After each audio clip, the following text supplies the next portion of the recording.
One of the toughest decisions you can make is trusting someone else with your money.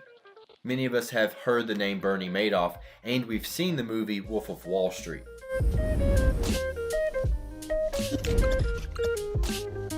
The stories are typically the same. There's a clean-shaven guy who walks in an overpriced suit and tie and talks really fast. He asks you out to get lunch or to grab a coffee. You go out, you meet this person, and they seem really nice. They like to talk about what your family is like, where you went to school, what job you have, get all your financial information. They write it down, and then they tell you, hey, you know what? I think I can save you some money, and I can help you with your retirement or invest it for you. The guy usually seems like a trustworthy person, and he probably works for a big name company. So what happens?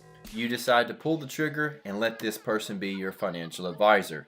And this is where the stories start to begin, and it's one of the main reasons why we see that the financial industry has so many regulations.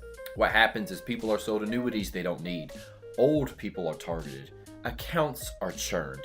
People lose money, and the Madoffs and Wolves of Wall Street are just repeating themselves. If you're like many people, you're so disgusted by the financial industry that you say screw it and you just try to do all your financial planning and retirement planning yourself. All of this was my motivation to become a financial planner in the first place, but with one clear distinction. A fiduciary is someone who is legally required to act in your best interest. Here's the interesting part. Not all financial advisors are fiduciaries. And estimates have it that 90% of financial advisors are not fiduciaries. This means that potentially 90% of advisors don't have to have your best interest in mind when offering financial advice. This statistic is terrifying, and now we understand why people really don't trust many that work in the financial industry. To find a fiduciary, you can do a search through the SEC's advisor search tool. I've actually put a link down in the description if you'd like to use it. In the past, I've talked to co-workers who were terrified of the stock market and all the volatility, so they decided not to invest at all.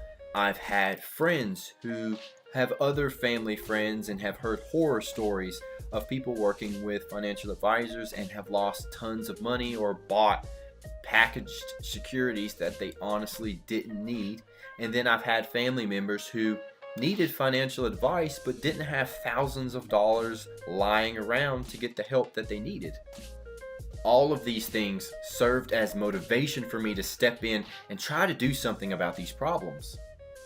All this to say, I'd love to hear your opinions on the state of financial planning and financial advisors. Make sure to leave a comment below and don't forget to subscribe. I'll see you soon.